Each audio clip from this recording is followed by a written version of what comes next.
Gemini IV. For the first time, an American astronaut stepped from his spacecraft and, using a small hand-carried propulsion gun, maneuvered independently in space. A new term was born, EVA, extravehicular activity. Gemini 7 and 6, two spacecraft met in orbit.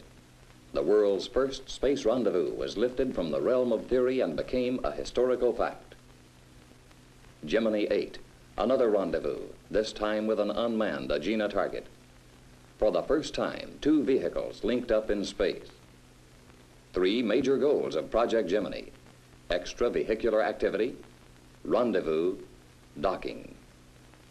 At Cape Kennedy, the final preparations are underway for Gemini IX. In the Mission Control Center in Houston, simulations have been flown and the flight controllers are ready. The two astronauts, Tom Stafford and Gene Cernan, are also ready.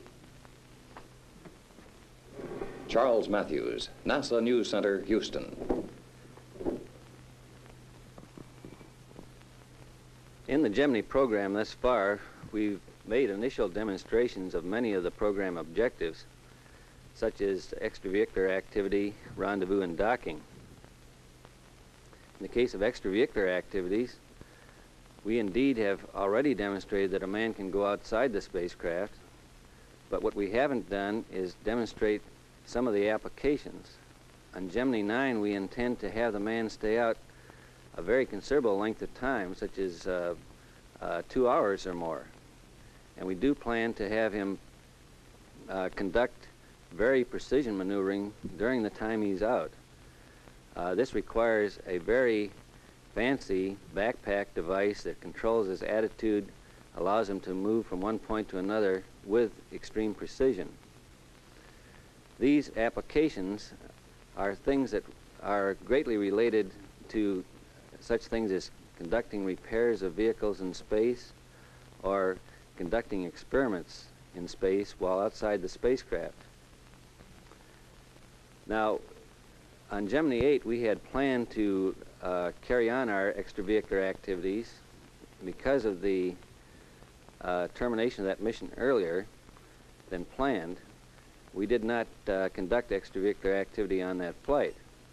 However, on Gemini 9, we are planning to pick up many of the things that were to be done on Gemini 8 and extend the activity even further. I might mention at this time that the failure that it did occur on Gemini 8 has been analyzed and appropriate corrective action has been taken, both from the standpoint of certain changes to the spacecraft as well as changes in some of our procedures used during flight, and we don't expect the problem to occur again. With this in mind, we're looking forward to the Gemini 9 flight and expanding the knowledge of man's operation in space. Okay, your go. Stand by one. Okay, everything seems to be going real well here. The operation today has been very smooth. The systems guys are happy with the data. Network data flow looks good. Gene Kranz, Chief, Flight Control Operations Branch. Thank you.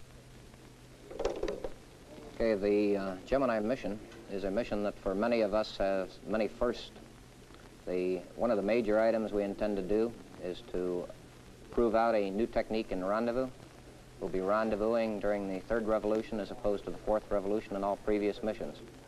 In addition, the flight crew has what they call the Astronaut Manouvring Unit that is retained in the adapter area of the Gemini spacecraft. During the 2nd daylight period of extravehicular activity, the crew will don this particular maneuvering unit, and it will give him a propulsion capability using very small thrusters similar to the spacecraft capability to maneuver. In addition, we'll be performing dock burns using the propulsion of the Aegina vehicle. We'll be moving into a higher orbit using this Aegina capability and then coming back down to move into an orbit satisfactory for 2 re-rendezvous we'll be doing during the 3rd day of the mission. Retrofire will occur after approximately 70 hours elapsed time. The spacecraft will be landing in the Atlantic area, the -1 recovery area, similar to all previous Gemini missions. In addition, we have 2 new flight directors who will be working with us during this particular mission. They're Glenn Lunny and Cliff Charlesworth. Mr. Lunny worked with us in the Mercury program, both at the Bermuda site and at the Control Center as a flight dynamics officer, and he was the flight director for the Apollo 201 mission. Mr. Charlesworth has been one of the prime flight dynamics officers for all Gemini missions so far. We feel that we're developing a new team here, and we'll be moving through with this team through the remainder of the Gemini missions. Gemini 9 pre-flight press conference, Houston. Gemini 9 is designated to be 3 days in length as far as the total mission, and will include as a prime objectives the rendezvous with the Aegina target and the extravehicular activities using the self-maneuvering unit. The secondary objectives, as we have them outlined, include 2 other rendezvous and the series of experiments of which we will perform in the continuing experiment program that MSC and NASA is carrying out. This time I'd like Gene to describe the basic EVA mission as is planned. This is the start of the second day.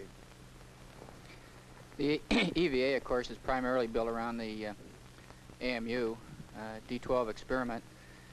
The EVA actually will commence at sunrise of a day pass, and the first whole day pass will be strictly without a propulsion system. We will be in a dock configuration with the Aegina, spending that first day pass generally becoming familiar with the extravehicular environment, doing some umbilical evaluations. This will all be done on a 25-foot umbilical.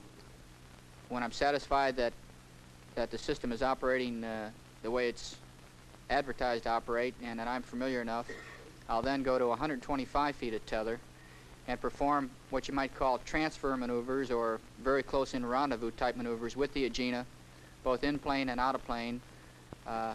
Actually, I probably should backtrack a minute. Just prior to going on a 125-foot tether, I will progress as far away from the spacecraft as I can, which will be about 40 feet, and Tom will perform, and I'll just stay there, and Tom will perform a simulated rescue maneuver to see what the capabilities of the spacecraft are to pick up an EVA pilot who may be without a propulsion system, who may be so far away from the spacecraft that he doesn't really care to come in via the tether.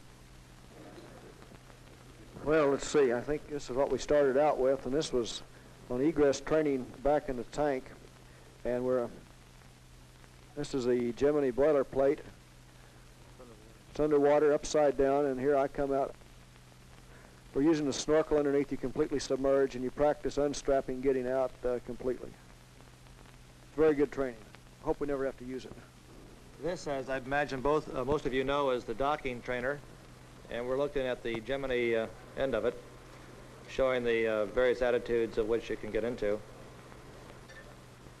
This is the Aegina, and of course the primary purpose of the docking trainer is to practice docking, which it turns out from the brief experience which 8 had and what the 6 crew brought back is really not a big problem.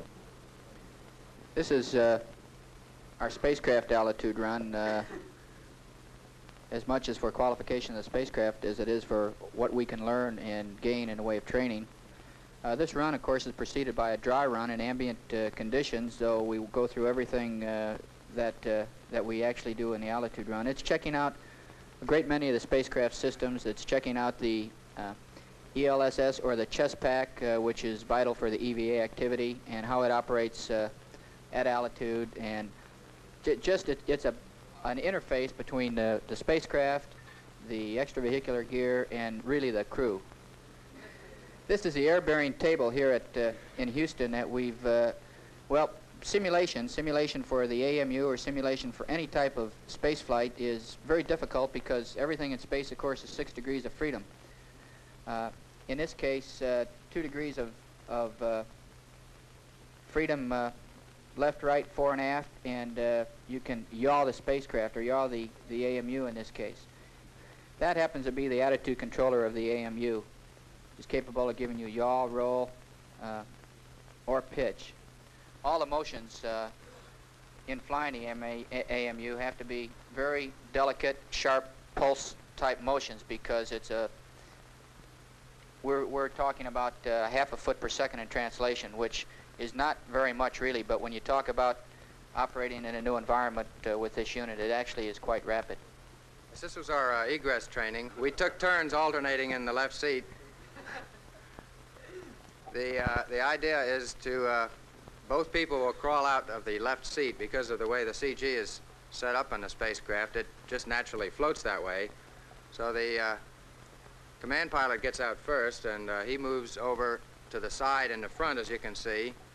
And before he jumps off, you get the pilot over on the right-hand side and play the balance game so that it doesn't tip over. And then the command pilot jumps off to the right and attaches himself up to the front. And when he's all ready and we've closed and locked the hatch with a hatch locking device that's in the nose, then the pilot goes up over the rear end of it. Well, if no one has any questions, we'll get these guys out of here. At Cape Kennedy, the crew is in the final phase of preparation for launch. In the Mission Control Center in Houston, flight controllers make ready for their vital role in the 3 days of Gemini IX. Soon, Gemini IX will power its way into space. Rendezvous, docking, EVA, another step on our road to the moon.